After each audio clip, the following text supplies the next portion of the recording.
1।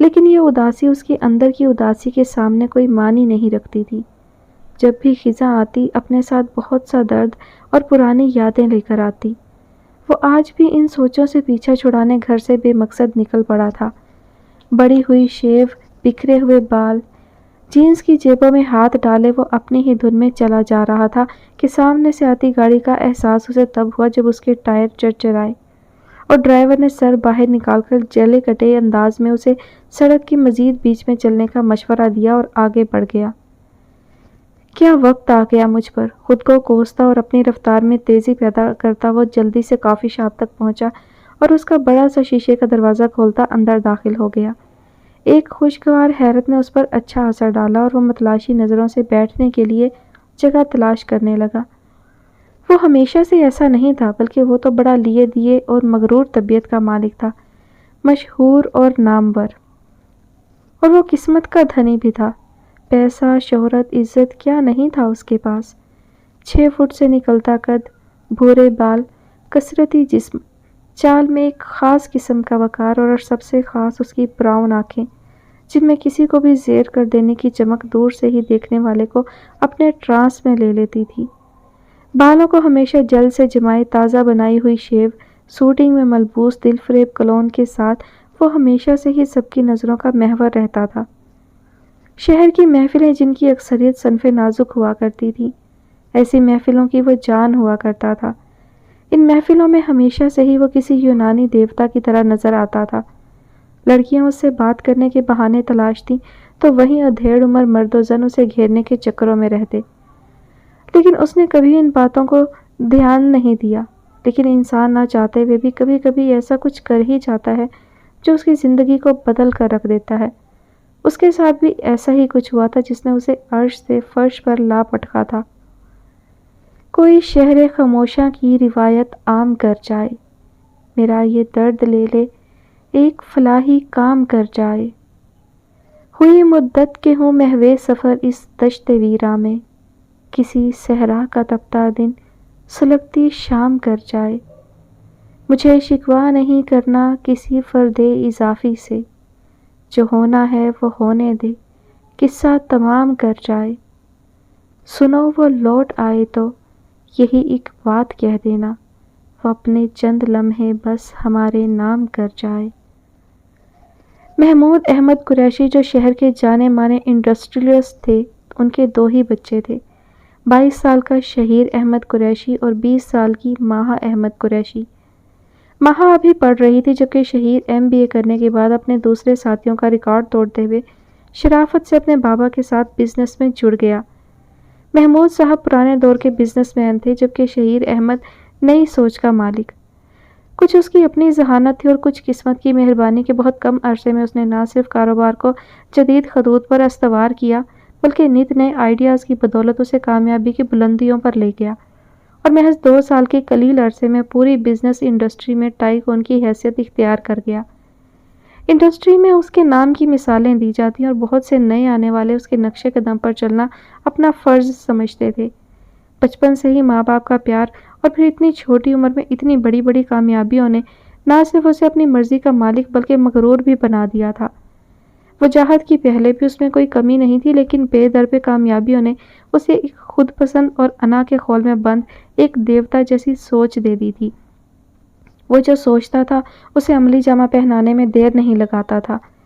یہی وجہ تھی کہ بہت ہی قلیل مدت میں اس نے وہ سب حاصل کر لیا جسے پانے کے لیے ایک عمر درکار ہوتی ہے۔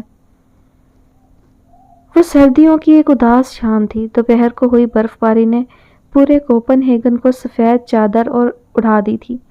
سردیوں میں ویسے بھی کوپن ہیگن میں سورج 3 بجے ہی غروب ہو جاتا تھا۔ ایسے میں وہ اپسرا فٹ پاتھ پر اپنی ہی دھن میں چلی جا رہی تھی۔ کالی گہری آنکھیں، ستواں ناک، بیضوی چہرہ، نچلے ہونٹ کی بائیں طرف ایک چھوٹا سا قدرے ابھرا ہوا تل، اخروٹی گھنے بال جن کے کنڈال بے فکری سے اس کے شانوں پر بکھرے ہوئے تھے، براؤن لانگ کوٹ پر سہ رنگی مفلر لپیٹے جس میں سے وائٹ گولڈ کا لاکٹ کبھی کبھی اپنی جھلک دکھلا جاتا تھا، جینز کی پینٹ پر لانگ بوٹ چڑھائے وہ برف پر اپنے قدموں کے نشان چھوڑتی آگے بڑھ رہی تھی۔ کوئی خاص بات تھی تو صرف یہ کہ اس کی گہری کالی آنکھوں میں اداسیوں کا ڈیرا تھا، جو اس کی معصومیت کو مزید 4 چاند لگا رہا تھا۔ منزل تھی پرولوگ کافی بار، جہاں جانا اور بیٹھ کر کافی پینا اسے بہت پسند تھا۔ سورج اپنی کہانی سمیٹ کر منہ چھپا چکا تھا جب وہ کافی شاپ میں داخل ہوئی۔ اپنی پسند کی کافی آرڈر کرنے کے بعد اس نے میز پر پڑا میگزین اٹھایا اور صفحات پر سرسری نظر دوڑانے لگی۔ اتنے میں ویٹر اس کے سامنے کافی کا بھرا ہوا مگ رکھ گئی۔ اس نے میگزین سے نظر اٹھا کر کافی کے مگ کو دیکھا۔ کب سے اٹھتی بھاپ پر نظر ٹھہر سی گئی اور دماغ ماضی کے دھندلکوں میں جیسے کھو سا گیا۔ خاموشی بول اٹھے ہر نظر پیغام ہو جائے، یہ سناٹا اگر حد سے بڑھے کوہرام ہو جائے۔ ستارے مشعلیں لے کر مجھے بھی ڈھونڈنے نکلیں، میں رستہ بھول جاؤں جنگلوں میں شام ہو جائے۔ میں وہ آدم گزیدہ ہوں جو تنہائی کے صحرا میں خود اپنی چاپ سن کر لرزائے براندام ہو جائے۔ مثال اسی ہے اس دور سخن کے ہوش مندوں کی، نہ ہو دامن میں ذرہ اور صحرا نام ہو جائے۔ شکیب اپنے تعارف کے لیے یہ بات کافی ہے، میں اس سے بچ کے چلتی ہوں جو رستہ عام ہو جائے۔ ظہیر مراد شہر کی ایک نامور ہستی تھے۔ مختلف اخبارات میں ان کے کالم چھپتے تھے اور ان کی شہرت کی وجہ ان کی تنقیدی طبیعت تھی، جسے وہ بروقت جگا کر حساس ٹاپک کو ہاٹ ٹاپک بنا دیتے تھے۔ اپنے کمپلیٹ ہوم ورک اور حالات حاضرہ سے باخبر رہنے کی وجہ سے وہ کہیں کوئی جھول نہ چھوڑتے اور محمود و ایاز سب کو ایک ہی لائن میں کھڑا کر دیتے۔ ظہیر صاحب کا اتنا نڈر ہونے کی وجہ ان کا صاف ستھرا ریکارڈ اور کچھ نہ کھونے کا ڈر تھا۔ شہر کے ایک متوسط علاقے میں بنا ایک 500 گز کا بنگلہ، ایک وفاشیار بیوی اور 3 بیٹیوں کے علاوہ ان کی دنیا میں اور کوئی خاص چیز نہ تھی۔ سب سے بڑی بیٹی کائنات ظہیر کی شادی وہ 2 سال پہلے کر چکے تھے، جو اپنے میاں کے ساتھ ابراڈ میں سیٹ تھی۔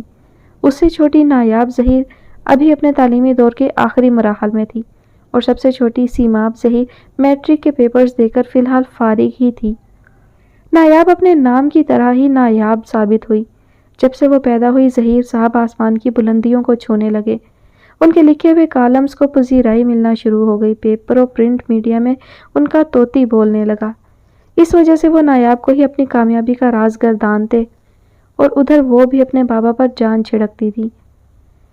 مریم خاتون اکثر دونوں باپ بیٹی کی اس حد سے بڑی محبت پر دل میں وسوسوں کا شکار ہو کر رہ جاتی، لیکن سب کچھ بہرحال ٹھیک جا رہا تھا۔ صبح صبح ناشتے کی میز پر ظہیر صاحب براجمان تھے اور مریم خاتون کچن میں ناشتے کو فائنل ٹچ دے رہی تھی کہ نایاب آنکھوں میں نیند کا خمار لیے ڈائننگ میں داخل ہوئی اور ظہیر صاحب کے ساتھ والی کرسی پر بیٹھتے ہوئے بولی، پاپا میں سوچ رہی ہوں کہ تھوڑا عرصہ رہ گیا ہے پڑھائی کا، اس کے بعد آپ میری کہیں پر انٹرنشپ کا بندوبست کریں۔ تنگ آ گئی ہوں میں پڑھ پڑھ کر۔ چہرے پر بیزاری میں کچھ اور اضافہ ہوا۔ ظہیر صاحب نے اخبار سے نظریں اٹھا کر پیار سے اپنی جان سے عزیز بیٹی کو دیکھا اور بولے، او ہو، تو ہماری گڑیا کا موڈ پڑھ پڑھ کر خراب ہوا یا روز صبح صبح اٹھنے سے؟ نہیں پاپا، روز صبح اٹھنا تو برداشت ہو جاتا، لیکن یہ پڑھائی، اف۔ بچپن گزر گیا پورا پڑھ پڑھ کر، اور یہ الفاظ بولتے ہوئے اس نے اپنے چہرے پر دنیا جہان کی مظلومیت کچھ اس طرح سے سجائی کہ ظہیر صاحب کا کہکہا بے اختیار پورے گھر میں گونج اٹھا، اور وہ جو اپنے تئیں سمجھداری کا ثبوت دیتے ہوئے پاپا کو قائل کرنے آئی تھی، ہڑبڑا کر ایک دم سیدھی ہوئی اور توازن نہ برقرار رکھتے ہوئے کرسی سمیت پیچھے جا گری۔ وہ تو شکر تھا کہ پیچھے موجود کشنز کی وجہ سے بچت ہو گئی، ورنہ آج کوئی نیا چاند لازمی چڑھنا تھا۔ دھڑام کی آواز سن کر مریم خاتون بوکھلائی ہوئی کچن سے باہر نکلی اور وہاں وقوع ہوئے تازہ واقعہ کو سمجھنے کی کوشش کرنے لگی۔ سامنے ہی ظہیر صاحب کو پیٹ پر ہاتھ رکھے اونچے اونچے کہکہے لگاتے پایا، جبکہ کشنز پر فری سٹائل میں پڑی نایاب کو خجل ہوتا دیکھ کر ان کو سمجھنے میں دیر نہ لگی کہ کیا ہوا ہوگا۔ ایک تو صبح ہوتی نہیں اور آپ دونوں باپ بیٹی کے ڈرامے شروع ہو جاتے ہیں، کوئی تو دن جانے دیا کریں جب آپ دونوں انسان ہونے کا ثبوت بھی دیں۔ انہوں نے روزانہ کی طرح اپنا بھاشن دینا ضروری سمجھا، اور ان کی بات سن کر ظہیر صاحب کے کہکہوں کی جانداری تھوڑی اور بڑھ گئی، اور وہ مصنوعی اداکاری کرتے ہوئے گویا ہوئے، مطلب بیگم صاحب آپ نے ہمیں آج تک انسان ہونے کا شرف بھی نہیں بخشا۔ حد ہو گئی، مطلب کہ اب ہمیں انسان بھی آپ ہی بنائیں گی۔ یہ بات بولتے ہوئے ایک نظر مریم خاتون کی طرف دیکھا اور پھر سے اپنے کہکہوں کی کیسٹ سٹارٹ کر دی۔ ان کی بات سن کر مریم خاتون سیخ پا ہو کر بڑبڑاتی ہوئی کچن کی طرف چل دیں۔ تو ظہیر صاحب نے ہنوز نیچے پڑی نایاب کو دیکھ کر فرمایا، اب اٹھ بھی جاؤ یا نیچے لیٹے لیٹے ہی پہلے ناشتہ اور پھر انٹرنشپ بھی کرنی ہے۔ اپنے حواسوں میں واپس آتے ہوئے نایاب فوراً سیدھی ہونے کی کوشش کرنے لگی، لیکن وہ گری ہی اس طرح تھی کہ خود سے سیدھا نہیں ہو سکتی تھی۔ مریم خاتون کچن میں جاتے جاتے پلٹی اور اسے ہاتھ سے پکڑ کر سیدھا کھڑا کیا اور افسوس سے اسے دیکھتے ہوئے پھر سے کچن میں چلی گئی۔ اس نے خجل ہوتے ہوئے پہلے کرسی سیدھی کی اور پھر محتاط انداز میں اس پر بیٹھتے ہوئے مصنوعی غصے بھرا لہجہ بنا کر بولی، میں نے کوئی لطیفہ تو نہیں سنایا تھا جو ایک دم سے آپ کا پنجابی جگتوں والا سٹیج شو سٹارٹ ہو گیا؟ ہاں وہ دونوں اسی طرح کے تھے، لگتا ہی نہیں تھا کہ وہ باپ اور بیٹی ہیں، لیکن نایاب کو اچھی طرح معلوم تھا کہ اس کی حدود کیا ہیں اور اسی وجہ سے اس کی گفتگو کبھی بدتمیزی کے دائرے میں داخل نہیں ہوئی تھی۔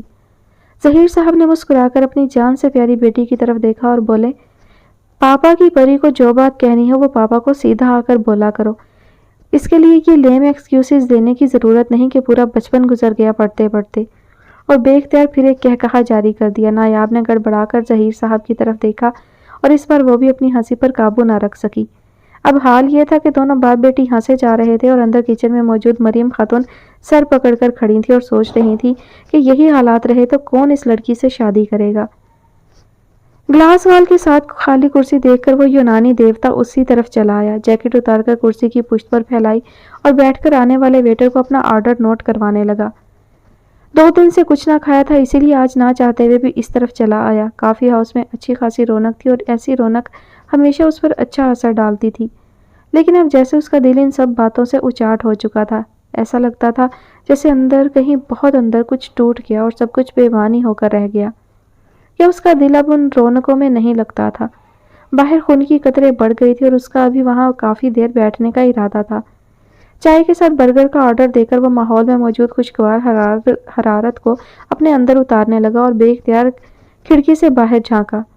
کچھ لڑکے بے خیالی میں موسم کی پرواہ کیے بغیر اپنی ہی موج میں مگن خوش گپیوں میں مصروف نظر آئے۔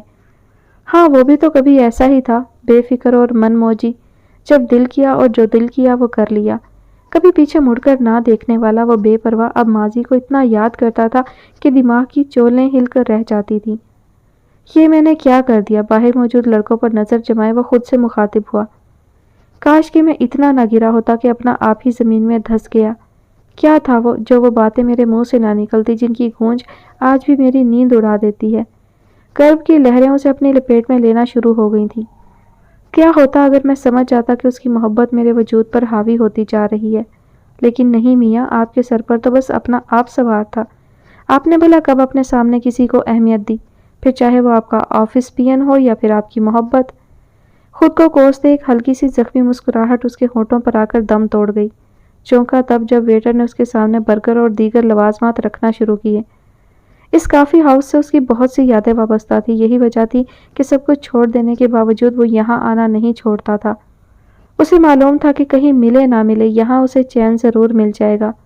اور عذاب ماضی، ہاں وہ ماضی کو یاد کرنے ہی تو وہاں آتا تھا اور ماضی کی ہر کڑی اسی کافی ہاؤس سے جا کر ملتی تھی جہاں سے اس سارے قصے کا آغاز ہوا تھا، جس نے اس کے ساتھ ساتھ کسی اور کو بھی اس آگ میں جلا کر خاک کر دیا تھا، جس آگ کو لوگ محبت کا نام دیتے ہیں۔ لیکن آگ کہاں دیکھتی ہے کہ کون آگ لگانے والا ہے اور کون بجھانے والا؟ وہ تو بس جلاتی ہے اور یہ جلنے والے پر منحصر ہے کہ اس میں کتنی برداشت ہے۔ سامنے پڑے برگر اور فرینچ فرائز دیکھ کر 2 دن سے روٹھی بھوک اچانک سے جاگ اٹھی اور وہ کھانے پر ٹوٹ پڑا۔ چند منٹوں میں برگر اور فرائز معدے میں انڈیل کر اسے کچھ سکون تو ملا، تو سامنے پڑے چائے کے مگ کی طرف دھیان گیا۔ مگ سے اٹھتی بھاپ پر جیسے نظر ٹھہر سی گئی اور دماغ ایک بار پھر ماضی کے اوراق پلٹنے لگا۔ نایاب ظہیر کا آج پھر موڈ خراب تھا۔ اب وہ دن گزرنے کے ساتھ ساتھ زیادہ چڑچڑی ہوتی جا رہی تھی۔ پاپا نے کہہ تو دیا تھا کہ وہ اس کی انٹرنشپ کروا دیں گے، لیکن جیسے وہ اپنی بات کہہ کر بھول ہی گئے تھے، اور یونیورسٹی تھی کہ ختم ہونے کا نام نہیں لے رہی تھی، اور آج کل تو اس کا شوق کچھ زیادہ ہی سر چڑھ رہا تھا کہ وہ بھی کسی آفس میں شان سے بڑی سی میز کے پیچھے ریوالونگ چیئر پر ٹیک لگا کر بیٹھی مینیجر سے رپورٹ طلب کر رہی ہے۔ یونیورسٹی کا ٹائم ختم ہونے کے بعد موسم کو دیکھتے ہوئے اس کی کلاس فیلوز نے کافی کا پروگرام بنا لیا، کیونکہ اس خزاں کے موسم اور بادل بھرے آسمان نے انہیں مجبور کر دیا تھا کہ وہ آج باہر کسی اچھے سے کافی ہاؤس میں شام تک اکٹھے ٹائم گزاریں۔ اور اسلام آباد کی اس یونیورسٹی کے قریب ایک ہی کافی ہاؤس تھا جو کہ تھوڑا مہنگا تو تھا، لیکن تھا اپنی مثال آپ۔ دور پہاڑوں کے پاس سے آتی سیدھی سڑک جس کی دونوں طرف میپل لیف کے درخت لگے ہوئے تھے آگے آ کر گھوم جاتی تھی اور عین اس موڑ پر یہ کافی ہاؤس واقع تھا۔ خزاں میں جب درختوں کے پتے سرخ اور نارنجی ہو جاتے تو درخت سے زیادہ سڑک اپنا رنگ بدل لیتی اور کافی ہاؤس کی گلاس ونڈو سے بیٹھ کر یہ نظارہ دیکھنا بہت دل فریب ہوتا۔ وہ بھی اپنے دوستوں کے ساتھ اسی کافی ہاؤس میں آ گئی اور کھڑکی کے پاس والی ٹیبل سنبھالی تو باہر نظر آتے منظر نے اس پر اچھا اثر ڈالا اور اس کا موڈ قدرے بحال ہو گیا۔ اس کی دوست انم نے سب کی مشترکہ رائے سے کافی اور برگر کا آرڈر دیا اور آپس میں خوش گپیوں میں مصروف ہو گئیں۔ آج لگتا ہے کریلے کھا کر آئی ہو، انم نے اس کے خوبصورت چہرے کو نگاہوں میں بھر کر کہا۔ نہیں یار، ایسی تو کوئی بات نہیں الو، وہ جو صبح سے بھری بیٹھی تھی خوشگوار منظر میں ایسی کھوئی کہ سارا غصہ جھاگ کی طرح بیٹھ گیا۔ تو وہ کیا تھا جو صبح سے یہ قاتل آنکھیں سب کو دکھا رہی ہو؟ انم نے شرارت سے مسکرا کر اس کی آنکھوں کی طرف اشارہ کیا۔